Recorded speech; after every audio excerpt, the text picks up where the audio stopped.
బండి సంజయ్ మీడియాతో మాట్లాడుతున్నారు. లైవ్ ద్వారా చూద్దాం. ఆంధ్రతో కమిటీ అయ్యిండు. వాళ్ళ పైసలు తీసుకుని ఉల్టా డైలాగ్ కొడుతుండే.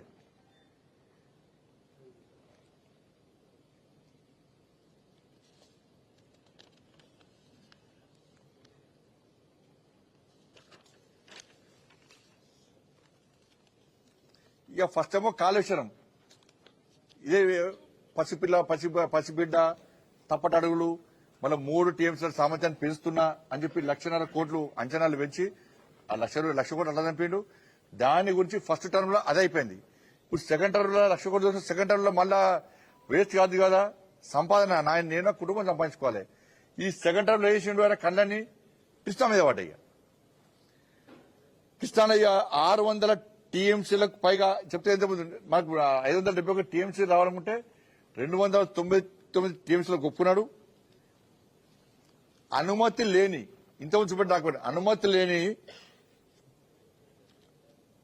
ప్రాంతంలో ప్రాజెక్టును కృష్ణా బేసిన్లో పాలమూరు రంగారెడ్డి ఎత్తిపోతల ప్రాజెక్టు నిర్మిస్తా, తెలంగాణను సస్యశ్యామలం చేస్తా అని చెప్పి ప్రతిపాదన తయారు చేసి 80,000 కోట్లతో ఈ ప్రాజెక్టు పూర్తి చేయొచ్చని ఫస్ట్ అన్నాడు.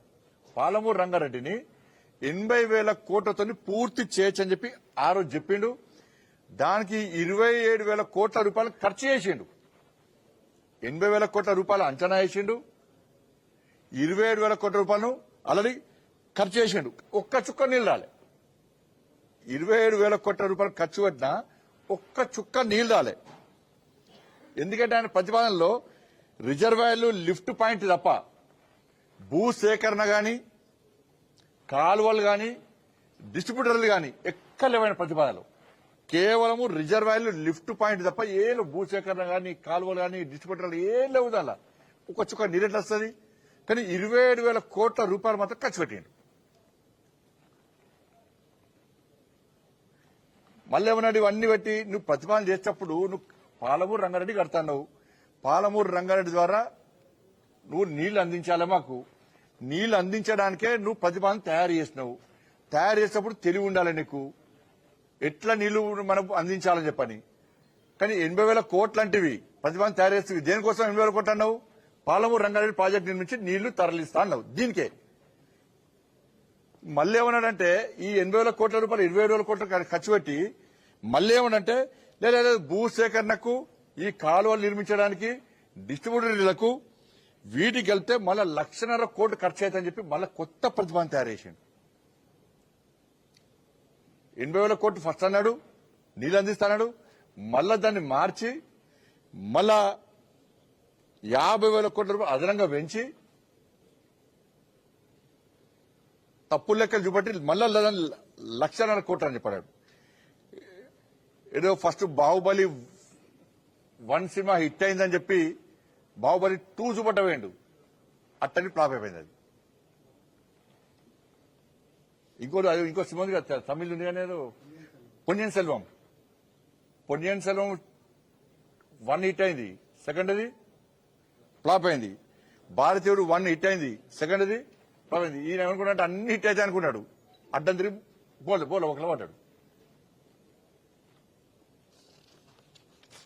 ఎందుకంటే దీనికి సినిమాలకు సెన్సార్ బోర్డు ఉన్నట్టే ఈ 2 రాష్ట్రాల మధ్యలో ఏ రాష్ట్రాల మధ్యలైనా ఈ జల వివాదాలు జరిగినప్పుడు సమన్వయం చేయాలి, ఇరు రాష్ట్రాలకు న్యాయం చేయాలని చెప్పి ఆలోచనతో కేంద్ర ప్రభుత్వమే ఎప్పటికప్పుడు సెన్సార్ బోర్డు లెక్కనే అపెక్స్ కౌన్సిల్ సమావేశాలు కానీ ఈ బోర్డ్స్ కానీ ఏర్పాటు చేస్తూ ఉంటారు. కాబట్టి అప్పుడు దీని మొన్న ట్రిబ్యునల్ ఏర్పాటు చేసిన ట్రిబ్యునల్ ద్వారా కూడా ఉమ్మడి ఏపీలో అప్పుడు వాటా ఎంత ఉందంటే 1,005 టీఎంసీలు ఉండే. దానిలో తెలంగాణకు 600 నుంచి, ఇది మొన్న ట్రిబ్యునల్ ఏర్పడక చెప్పింది అనేది 600 నుంచి 700 టీఎంసీలు వాడుకునే అవకాశం ఉండే అని చెప్పి కేంద్ర ప్రభుత్వం పదే తెలంగాణ రాష్ట్ర ప్రభుత్వం చెప్పినా కూడా కనీసం సోయి లేకుండా ఎప్పుడు అంచనాలు పెంచుడు, పైసలు చంపుడు, కాంట్రాక్టుల దగ్గర కమిషన్లు దొబ్బుడు, అనుకూలమైన కాంట్రాక్టులు ఇచ్చుడు, పక్క రాష్ట్రానికి అమ్ముడు ఓడు, ఈ తెలంగాణ రాష్ట్రాన్ని మోసం చేసి ఇదే పని తప్ప కేంద్ర ప్రభుత్వం అనేక సందర్భాల్లో హెచ్చరించినా కూడా, లేఖలు రాసినా కూడా కనీసం ఏ రోజు కేసీఆర్ అనే వ్యక్తి స్పందించిన పాపం వారు ఏ రోజు కూడా ఉల్టా పిట్ట కథలతోని, యాసతోని, భాషతోని మమ్మల్ని హేళన చేసే ప్రయత్నం, మమ్మల్ని అవమానపరిచే ప్రయత్నం చేయడం, అటు పక్క రాష్ట్రంతో కుమ్మక్కై, కాంట్రాక్టర్ కుమ్మక్కై అనగా ఆయన కుటుంబం లాభపడ్డారు.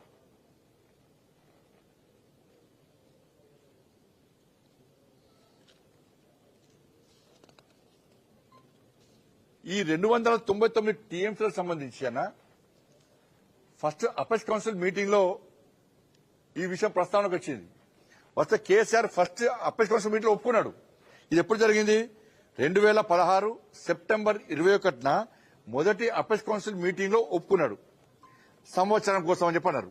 మళ్ళీ సెకండ్ అపెక్స్ కౌన్సిల్ మీటింగ్ మళ్ళీ ఎప్పుడు జరిగిందంటే 2020 అక్టోబర్ 16.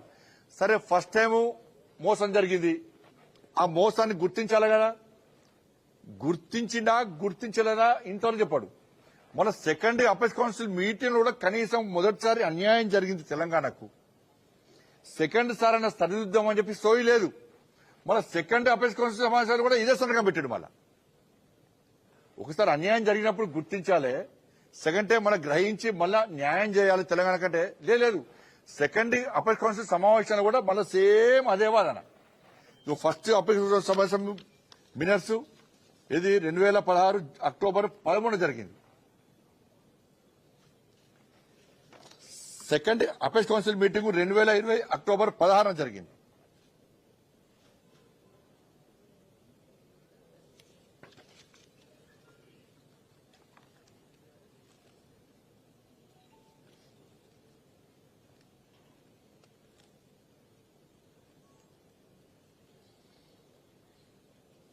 ఇక రాయలసీమ లిఫ్ట్ ఇరిగేషన్ అన్నా, నేను ఇవాళ తెలంగాణ సమాజాన్ని మీడియా ద్వారా చెప్తున్నా, రాయలసీమ లిఫ్ట్ ఇరిగేషన్ విషయంలో నేను, నా పార్టీ, కేంద్ర ప్రభుత్వం ఆ రోజు మేము గిట్లా స్పందించకుంటే ఇలా ఆ ప్రాంతంలోని ఈ తెలంగాణ రాష్ట్రానికి జరిగే అన్యాయాన్ని ఎవ్వరు కూడా కాపాడకపోదు, ఎవ్వరు కూడా కాపాడకపోదు. ఏపీ ప్రభుత్వము సంగమేశ్వర ప్రాజెక్టు అక్రమంగా గడుతుందని చెప్పి ఆ రోజు పేపర్లో స్టోరీస్ వచ్చినాయి. ఒక పేపర్ స్టోరీ వచ్చింది, సారు సంగమేశ్వరం కడుతున్నారు, పంప్ హౌస్ కట్టే చోటే గుట్టు చప్పుడు కాకుండా పనులు, నీటిని మళ్లించేందుకు మట్టి కట్టలు. ఇది పేపర్లలో హెడ్లైన్స్ వచ్చింది.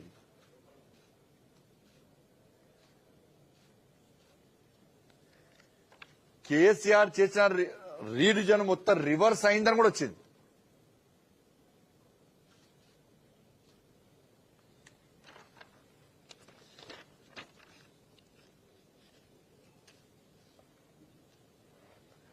ఏపీ ప్రభుత్వం ఏంటంటే ఒప్పందానికి మించి 30 టీఎంసీల నీళ్లు అధికంగా వాడుకుంటుందని చెప్పి ఆ రోజు వచ్చినాక రీడిజైన్ అన్నారు, అన్ని రివర్స్ అన్నారు. కనీసము ఆ రోజు పట్టించుకున్న పాపాన పోలే. ఆ రోజు మళ్ళా జగన్ గారు ఏం చేసిండో, ఆంధ్రప్రదేశ్ ముఖ్యమంత్రిగా ఉన్నప్పుడు ప్రగతి భవన్కి వచ్చిండు. ప్రగతి భవన్కి వచ్చినాక ఆ రోజు నేను రాష్ట్ర అధ్యక్షుడిగా ఉన్నా. ఇది ఏందో మొత్తంగా ఆరు ఏమన్నాడే, ఏదో నామ మాత్రం దాని ఏమంటారు ఫార్మాలిటీ, మర్యాద పూర్వకంగా నన్ను కలవడానికి వచ్చిండు అంటే ఈ ముఖ్యమంత్రి ఆ ముఖ్యమంత్రి కలవద్దానే, కుట్టాడుకో నానే నా డైలాగ్. ఆ రోజు కేసీఆర్ కూడా డైలాగ్ నా మీద ఆ రోజు. ఇలా కండ్లమంట వీళ్ళకు, కేసీఆర్ కూడా డైలాగ్ ఆ రోజు. నాకు అనుమానం వచ్చాయి, దీనిలో ఏదో జరుగుతుందనండి ఆ రోజు. దీనిలో ఏదో వీళ్ళిద్దరి మధ్య ఏదో జరుగుతుందనక ఇద్దరు కలిసి వచ్చారు. వచ్చినాక ఏమన్నా తెలుసా, బేసిన్లు లేవు, భేషజాలు లేవు, బేసిన్లు లేవు, భేషజాలు లేవు అని చెప్పి కేసీఆర్ సార్ రోజు జలబంధం పేరు మీద ఇద్దరు కలిసి ప్రెస్ మీటింగ్, రెండు చోట్ల నుంచి గోదావరి నీళ్లు పోయో మొత్తం ఇదే.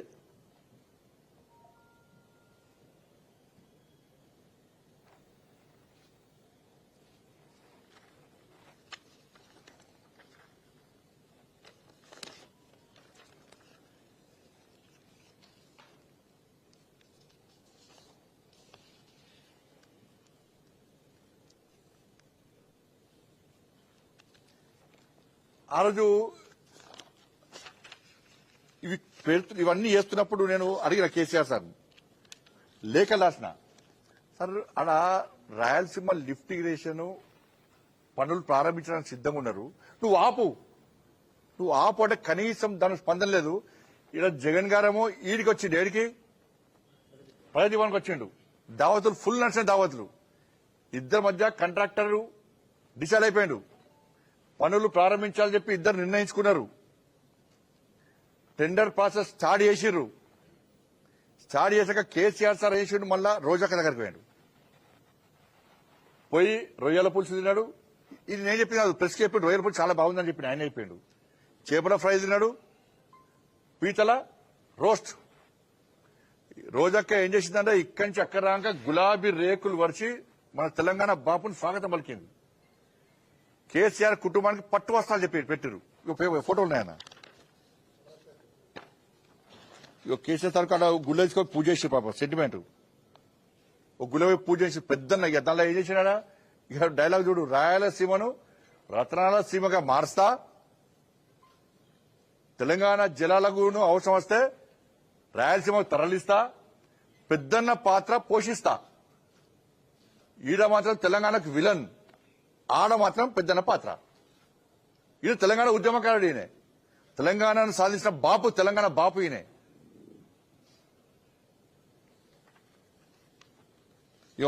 కేసీఆర్ ను గులాబీ రేకులపై నడిపించిన రోజా